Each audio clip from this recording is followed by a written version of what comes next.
Tudo começou com o rádio. Não era nada de outro mundo, aquele ruído branco de canal vazio que acontece quando você perde a estação. Só que, na Rota 142, entre a viaduto de Coldwater e o antigo posto abandonado da Phillips 66, o ruído começou a formar uma voz. Nunca entendi palavras. Era só um sussurro baixo, no limite da audição, como alguém tentando lembrar o que ia dizer. Eu desligava. Na primeira vez, achei que era sono. Na segunda, estresse. Na quinta, eu já marcava no GPS o ponto exato onde a voz começava e terminava. Era sempre o mesmo trecho, 4,2 milhas de asfalto mal conservado, entre duas curvas fechadas. Meu nome é Hank, e eu rodava a região do meio-oeste por quase 20 anos. A Rota 142 não era a pior que eu já tinha visto, mas tinha uma solidão própria. Não era só a falta de postos ou de sinal de celular. Era o tipo de lugar que engolia o som. Você podia estar com o motor rugindo, mas a sensação era de estar dentro de um vácuo. O contrato veio através de uma transportadora intermediária. Um carregamento de peças industriais, sempre 2 paletes, sempre do Armazém 7, em Dalton, para um galpão em Cedar Fork. Sempre à noite. O agente foi claro: o senhor carrega após as 22 horas, entrega antes das 6 horas. A porta do galpão em Cedar Fork abre sozinha quando você chegar. Ninguém vai estar lá. Você descarrega no dock, deixa a porta baixada e vai embora. O pagamento é automático, toda sexta. E era. Sempre caiu certinho. O problema nunca foi o trabalho. O problema era a viagem. A primeira coisa estranha foi a ausência de animais. Em qualquer estrada deserta à noite, você vê olhos brilhando na valeta, o vulto de um cervo, um gambá atravessando. Na 142, não. Nada. Era como se a vida tivesse dado um desvio largo naquele trecho. A segunda coisa foi o poste de luz.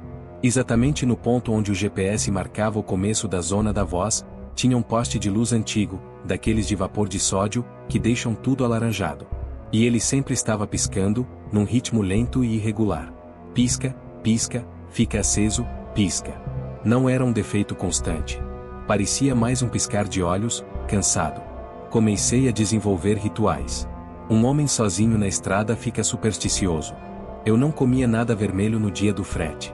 Deixava o rádio desligado exatamente 1 minuto antes de chegar na curva antes do poste. Respirava fundo. Era bobeira, eu sabia. Mas parecia ajudar. Até que uma noite, na quinta-feira, dia 12, o ritual falhou. Eu estava distraído, pensando numa conta de médico da minha filha. Passei do ponto e, quando me toquei, já estava sob a luz daquele poste. O rádio, que eu tinha esquecido desligado, não estava em ruído branco. Estava em silêncio total. Morto. E na vitrine retrovisora do lado passageiro, por uma fração de segundo, eu vi o reflexo de alguém sentado no banco de trás do cabine. A imagem sumiu tão rápido quanto surgiu, mas meu corpo inteiro reagiu. Um calafrio que começou na base da espinha e subiu até a nuca, arrepiando cada pelo do braço. Eu não virei para trás.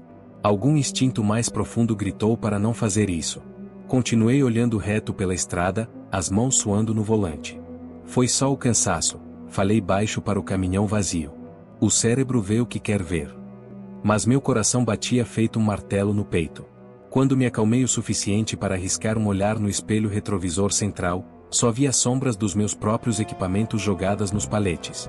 Foi quando o rádio ligou sozinho. Não foi um estalo. Foi como se o volume fosse aumentado lentamente, do 0 até um ponto médio. E veio a voz. Dessa vez, não era um sussurro. Era um murmúrio claro, masculino, mas totalmente sem emoção, como se estivesse lendo um manual. Precisa chegar antes do amanhecer. Desliguei o rádio na torcida, a mão tremendo. A estrada à frente parecia se esticar, infinita e escura. Olhei para o relógio digital no painel, 2h17 da manhã. Eu estava exatamente no meio do caminho. Não dava para voltar atrás, e seguir em frente era igualmente longo. Respirei fundo. Acendi um cigarro com o isqueiro do caminhão e continuei dirigindo. Os 15 minutos seguintes foram de uma normalidade angustiante. Só o som do motor e o asfalto sob os pneus. Meu olho, porém, não saía do espelho. Esperando ver alguma coisa. Nada apareceu. Cheguei em Cedar Fork por volta das 4h50. O galpão era um cubo de concreto baixo, num terreno cercado de grama alta. Como prometido, a porta de rolo grande estava subindo sozinha, com um rangido metálico que rasgou o silêncio da madrugada. Manobrei o caminhão para dentro. A luz interna era fraca, apenas algumas lâmpadas fluorescentes piscando no alto. O lugar cheirava a mofo e óleo velho. Descarreguei os paletes com a empilhadeira do caminhão. O barulho do motor a diesel ecoava assustadoramente no galpão vazio. Em menos de 20 minutos, estava pronto. Subi de volta na cabine, dei partida. Quando estava prestes a sair, olhei para o dock de descarga vazio. Meus paletes estavam lá, alinhados. E, ao lado deles, vi marcas no pó do chão. Marcas de pés. Elas não iam até a porta ou vinham de lugar nenhum. Simplesmente terminavam ali, ao lado da pilha de caixas, como se alguém tivesse materializado naquele exato ponto e ficasse parado, olhando o trabalho. Um suor frio escorreu pelas minhas costas. Pisei no acelerador e saí dali, com a porta do galpão começando a descer sozinha atrás de mim, como a boca de uma coisa escura se fechando. Na volta, peguei a interestadual. Não importava a milhagem extra. Nunca mais, eu jurei. Nunca mais pegaria aquele frete. Na sexta-feira, o pagamento caiu, como sempre. Junto, um e-mail automático da transportadora, *frete #7782B concluído. Obrigado pelos serviços. Novo carregamento disponível para segunda-feira. Confirmar até 18 horas de domingo, Deletrei o e-mail. Bloqueei o número do agente. Passei o fim de semana tentando convencer a mim mesmo que tinha sido uma noite ruim, uma alucinação por estresse. Funcionou, mais ou menos. Na segunda-feira de manhã, cedinho, meu telefone tocou. Era o Doni, dono do posto de caminhoneiros onde eu sempre parava para café. A voz dele estava estranha, tensa. Você tá bem, homem? Tô sim, Doni. Por quê? É que, seu caminhão. Ele tá aqui no estacionamento traseiro desde sábado de madrugada. Achei que você tinha ido embora a pé ou algo assim. Você não deixou ele aqui, né? O sangue gelou nas minhas veias. Eu tinha estacionado o caminhão no meu pátio em casa no sábado ao meio-dia. Tinha trancado o portão. Eu tinha certeza. Doni, falei, tentando manter a voz estável. Descreve o caminhão para mim. É seu Peterbilt vermelho, A placa, os adesivos, e tá com a porta do passageiro aberta. Estranho é que tem um cheiro forte dentro da cabine. Cheiro de terra molhada. E de cigarro.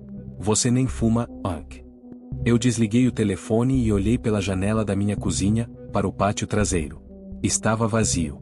A viagem até o posto do Doni foi a mais longa dos meus 20 anos de estrada. Peguei o carro da minha esposa, um sedã velho, e cada quarteirão parecia uma milha. Minha mente rodava em loops impossíveis. Alguém tinha roubado o caminhão, trouxe de volta, e depois o levou de novo? Mas por que deixá-lo no posto? E o cheiro de terra molhada, e de cigarro? Eu não fumava há mais de 10 anos.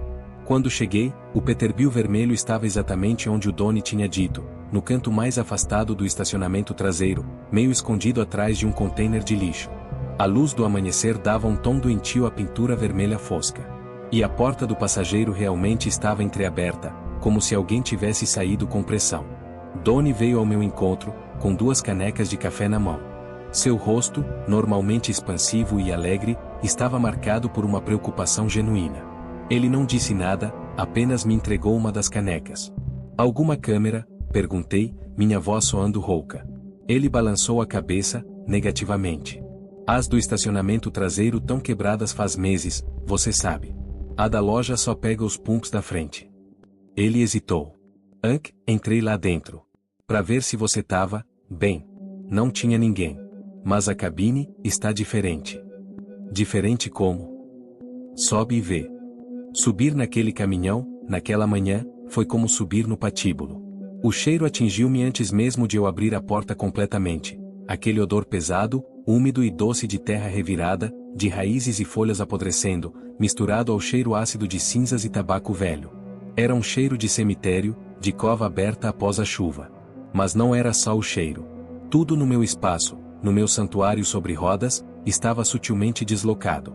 O banco do motorista estava regulado para uma pessoa mais baixa.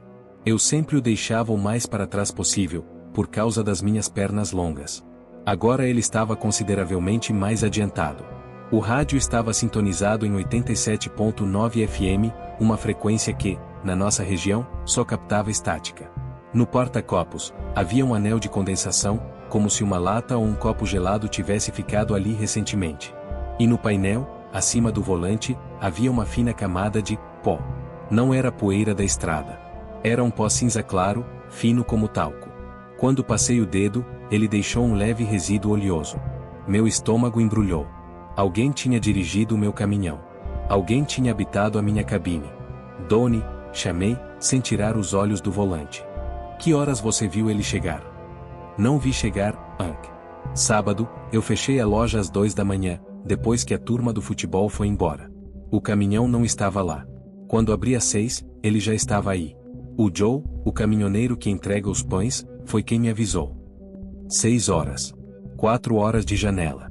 Tempo mais que suficiente para alguém dirigir desde qualquer ponto da rota 142 até ali. Preciso levá-lo para casa, disse, mais para mim mesmo do que para ele. Você não vai chamar a polícia? O que eu ia dizer para a polícia? Meu caminhão fantasma apareceu aqui depois que eu tive uma experiência ruim numa estrada deserta? Eu seria o louco dos caminhoneiros, uma piada pronta. Além do mais, não havia nenhum dano, nenhum roubo. Apenas, uma invasão. Não. Ainda não. A viagem de volta para casa ao volante do Peterbilt foi surreal. Cada olhada no banco de passageiros vazio me dava um calafrio. Esperava ver aquele reflexo no espelho a qualquer momento. Mas nada aconteceu. Apenas o cheiro persistente de terra e cinzas, impregnado no estofamento. Ao chegar em casa, examinei cada centímetro do caminhão no meu pátio. Nenhum rastreador GPS extra. Nenhum documento faltando. No compartimento de bagagem atrás dos bancos, onde guardo um cobertor de emergência e algumas ferramentas, encontrei a única anomalia física. Uma das pontas do cobertor de lã azul estava úmida e manchada com a mesma terra escura que parecia compor aquele cheiro. Era como se alguém tivesse esfregado as mãos sujas nele. Foi aí que decidi não contar nada para minha esposa, Sarah. Ela já vivia ansiosa com os perigos da estrada. Isso aqui a levaria direto para um ataque de nervos. Guardei o cobertor num saco plástico e joguei no lixo da rua, numa lixeira comercial, longe de casa. Passei a semana inteira pulando frete, inventando uma virose. Fiquei em casa, tentando racionalizar. Talvez tivesse sido um roubo frustrado. Talvez outro caminhoneiro, bêbado ou drogado, tivesse pego o caminhão errado, dirigido por aí e depois se tocado do erro, deixando-o no posto por vergonha. Era uma explicação frágil, cheia de furos, mas era um fio de sanidade ao qual eu me agarrava. Na quinta-feira à tarde, a tentação começou. O silêncio em casa era opressivo. As contas estavam na mesa. E aquele pagamento automático, gordo e pontual, do frete da Rota 142, ele fazia falta. A voz do agente ecoou na minha memória: o dinheiro é bom demais para recusar. Era só uma viagem. Uma última viagem. Eu estava alerta agora. Sabia o que esperar. Se algo estranho acontecesse, eu gravava no celular, tirava fotos. Teriam provas. E depois, eu largaria de vez. A lógica da ganância e da curiosidade mórbida é mais forte que o medo. Naquela noite, às 21 horas, eu estava no armazém 7 em Dalton. O carregamento, 2 paletes idênticos cobertos com lona, já estava esperando. O capataz noturno, um homem magro e silencioso que eu nunca tinha visto conversar, apenas acenou com a cabeça quando entrei no dock. O carregamento foi rápido, mecânico. Às 22h15, eu estava de volta na cabine do Peterbilt, olhando para a escuridão à frente da Rota 142. Dessa vez, eu tinha preparado armas, uma lanterna potente, meu celular no suporte gravando vídeo, uma garrafa térmica de café forte. E um canivete, aberto, no porta-copos. Os primeiros quilômetros foram normais. O vídeo do celular mostrava apenas o asfalto iluminado pelos faróis. O rádio estava desligado. Meu coração batia num ritmo acelerado, mas controlado. Eu era um profissional. Estava no controle. Então, o poste de luz apareceu à frente, piscando seu ritmo cansado.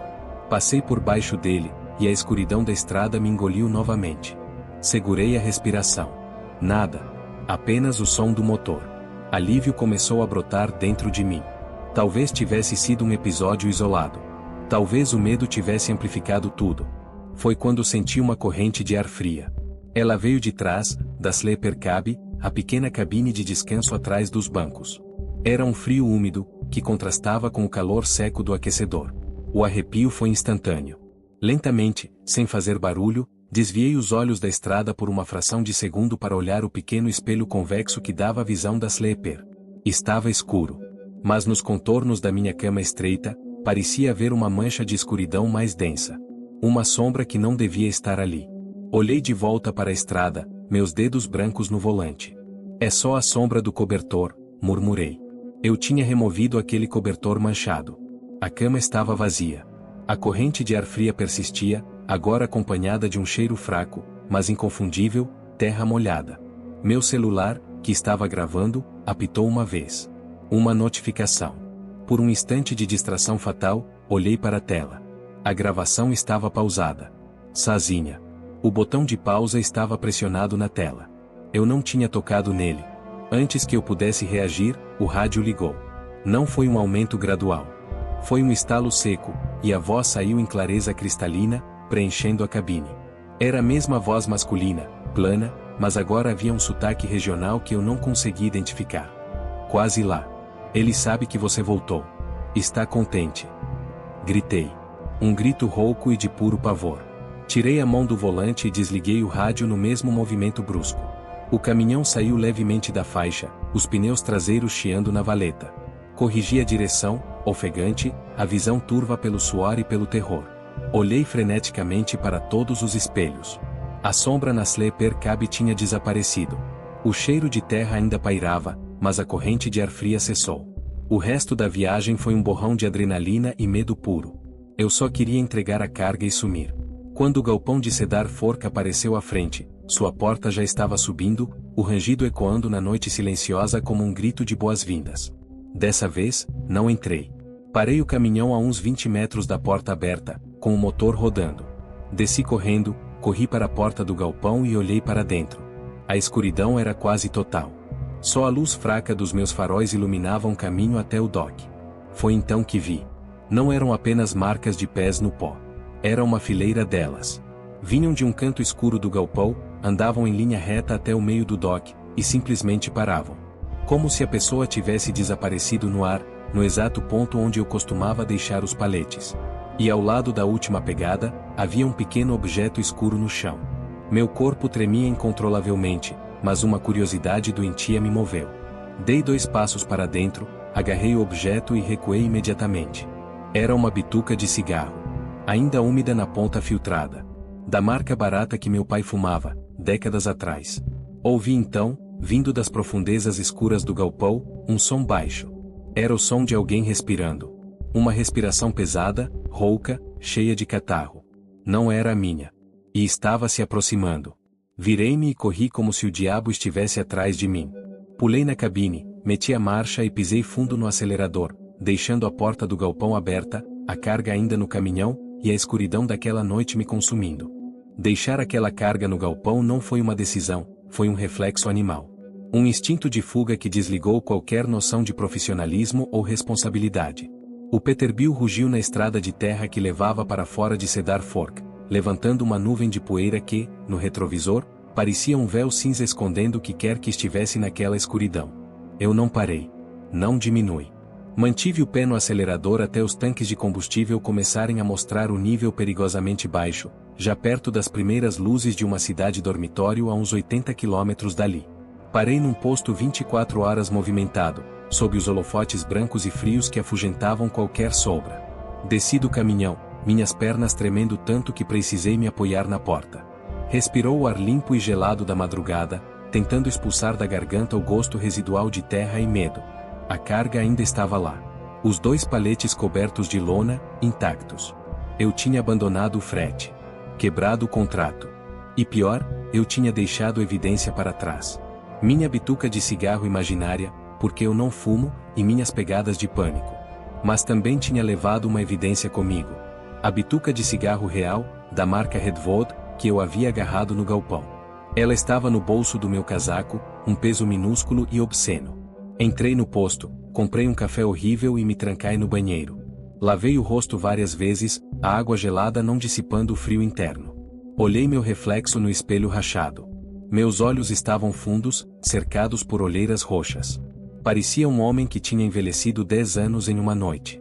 E então, na solidão barulhenta daquele banheiro de posto, o cansaço venceu o pavor. Uma exaustão tão profunda que amortecia os nervos. Eu não conseguia pensar. Só queria chegar em casa. Decidi que, ao amanhecer, ligaria para a transportadora, inventaria uma avaria grave no caminhão, uma doença, qualquer coisa para justificar o abandono da carga. Eles que resolvessem. Eu estava fora. A viagem de volta para casa foi um pesadelo acordado e silencioso. Cada carro que se aproximava pelas costas nos retrovisores me fazia saltar. Cada sombra à beira da estrada parecia se organizar em forma humana. Ao chegar, estacionei o caminhão na rua, não consegui trazê-lo para o pátio. O portão parecia uma boca fechada, e eu não queria abri-la. Sara estava acordada, na cozinha. Ela viu minha cara e não perguntou nada. Só me abraçou, forte. Aquele abraço foi a única coisa real e boa naquela semana inteira. Murmurei que tinha passado mal, que tinha tido um surto de gastrite na estrada, que tinha abandonado um frete. Ela aceitou a explicação com um aceno quieto, mas seus olhos percorreram meu rosto, lendo a mentira. Passei o dia seguinte na cama, num estado de torpor. O caminhão ficou na rua. No sábado de manhã, quando finalmente levantei, olhei pela janela. Ele ainda estava lá.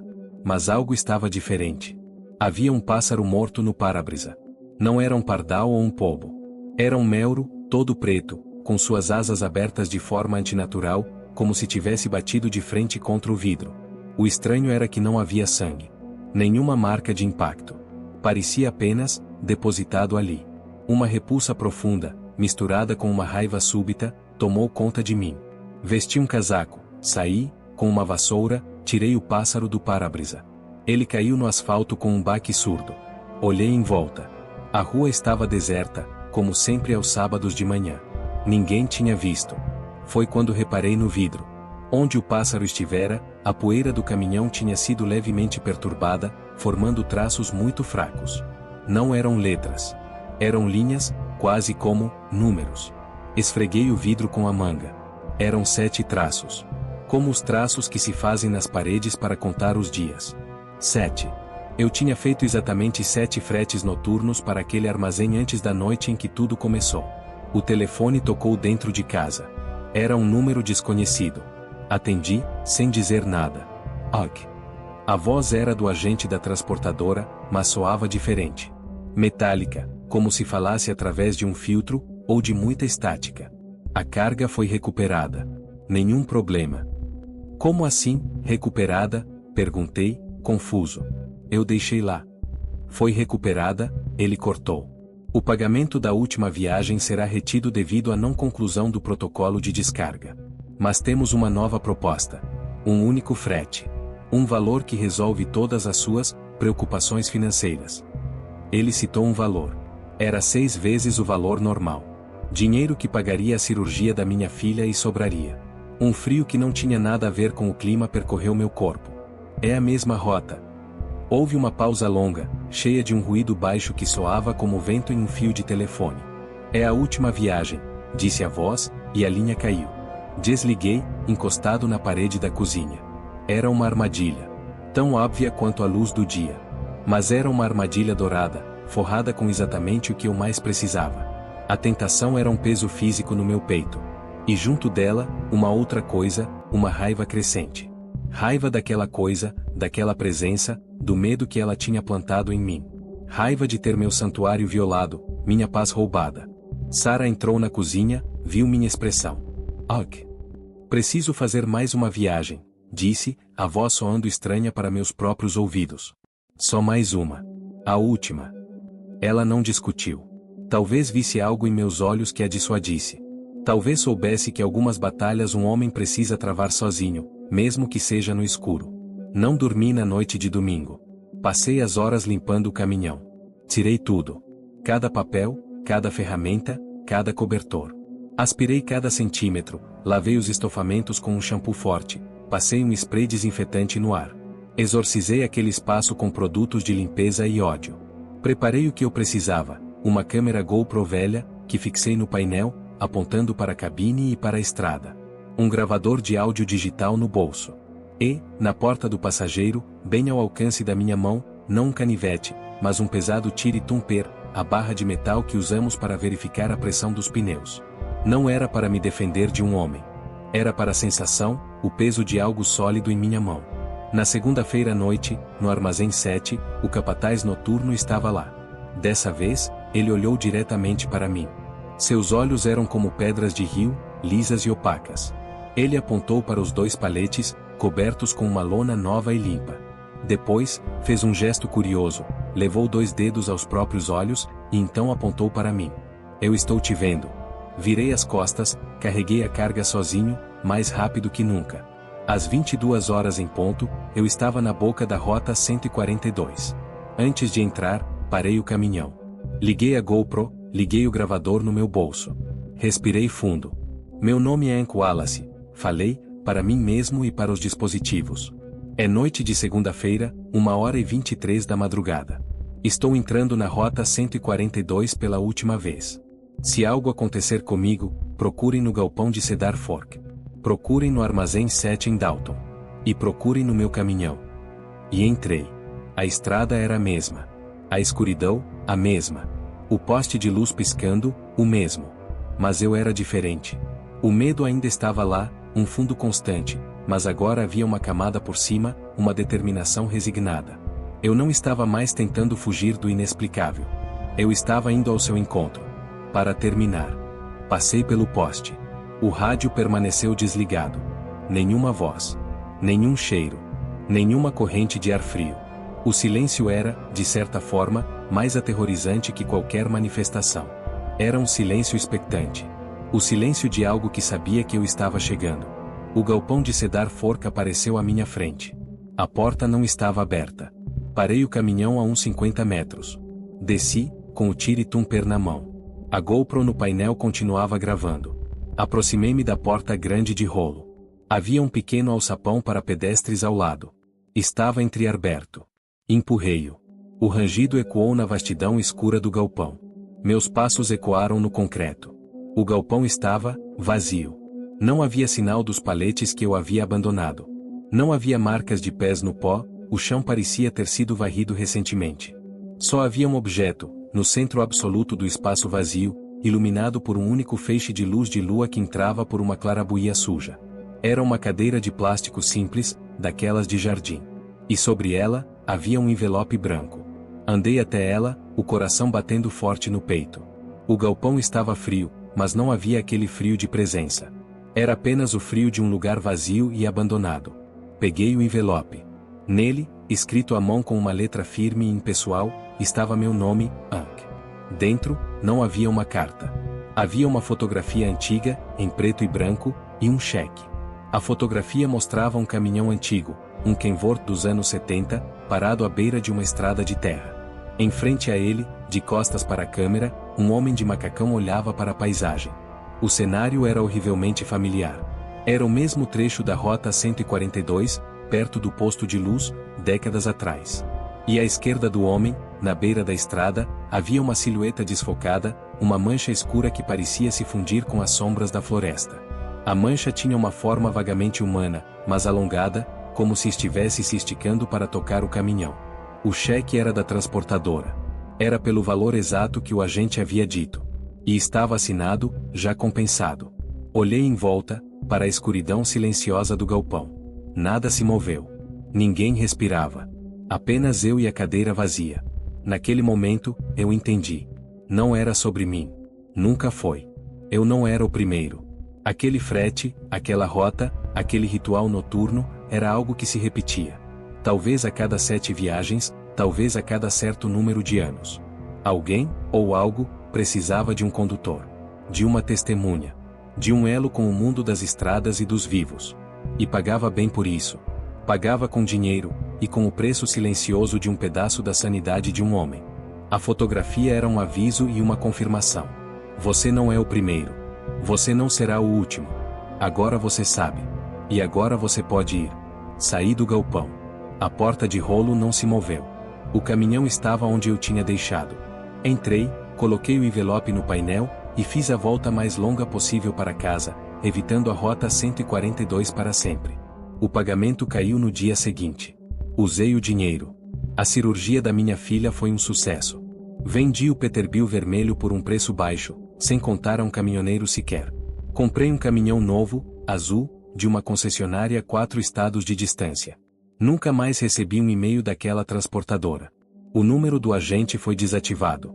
Às vezes, em noites muito quietas, quando estou em uma estrada longe de casa, o rádio pega um pouco de interferência, um sussurro no meio do ruído branco. Eu apenas mudo de estação, ou desligo. Mas nunca mais, paro em um posto após a meia-noite. E se vejo um poste de luz piscando sozinho na beira de uma estrada deserta, eu piso no acelerador e não olho para trás. Porque agora eu sei o que a escuridão à beira da pista pode conter. E sei que, às vezes, ela não quer te pegar. Ela só quer que você chegue.